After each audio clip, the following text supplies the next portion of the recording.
5, 4, 3, 2, 1. The TV industry has been at the centre of what appears on our TV screens since the inception of television. There are three types of producers in the TV industry: public, commercial, and independent. The BBC is often seen as the biggest broadcaster in the entire industry. The BBC is a public-owned broadcaster, which means its funding comes from the public.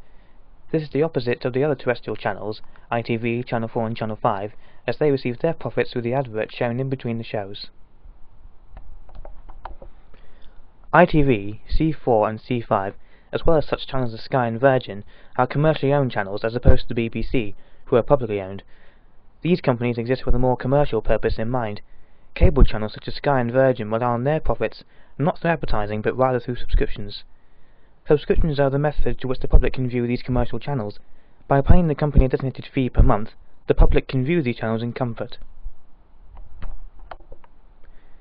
Independent producers are companies that produce content for British TV, but have no means of broadcasting the content themselves. Channel 4 was originally created as a broadcaster and not a producer, and is often seen as starting the independent production phenomenon. Indie producers receive their funding through the broadcaster, who shows their content. They also specialise in a specific area of television. For example, Hatchet Productions specialise in comedy, with producing such game shows as Have I Got News For You, and sitcoms such as Father Ted. With the advent of new technology, TV productions become cheaper and easier to produce and watch. The multiple iPlayer variants that exist throughout such channels as the BBC, ITV and Channel 4 have become increasingly popular as an alternative way of watching TV. Some companies will own other companies that produce content on a similar level, which could also mean they produce exactly the same or very similar content as other companies. This is called horizontal integration.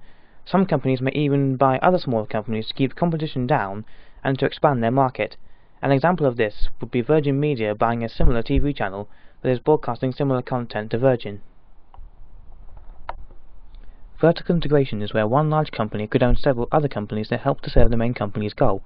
This happens so that the main company would have total control over their product. An example of this could be Virgin Media buying multiple TV production companies who will produce the content for the Virgin channel. Nowadays, with so many TV channels around, it's becoming more and more important to regulate what's shown on our TV screens.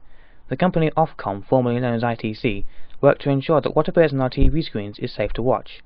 The watershed, aka Safe Harbour, is a specific time slot to which adult content can be shown on TV. In Britain, the watershed begins at 9 PM and finishes at 5:30 AM. During this time slot, content that has a 15+ rating can be shown, although 12+ rated content can be shown after 6 PM before the watershed commences. TV is also used as another method for other companies to make a profit. This method is called product placement. In other words, product placement is the method of companies paying the TV producers for the company's products to be shown on the TV. This process is essentially a more glamorous way of advertising, in the sense that by featuring the products on the TV show, or in a film, this can give the products a more inspirational quality and encourage audience members to buy them.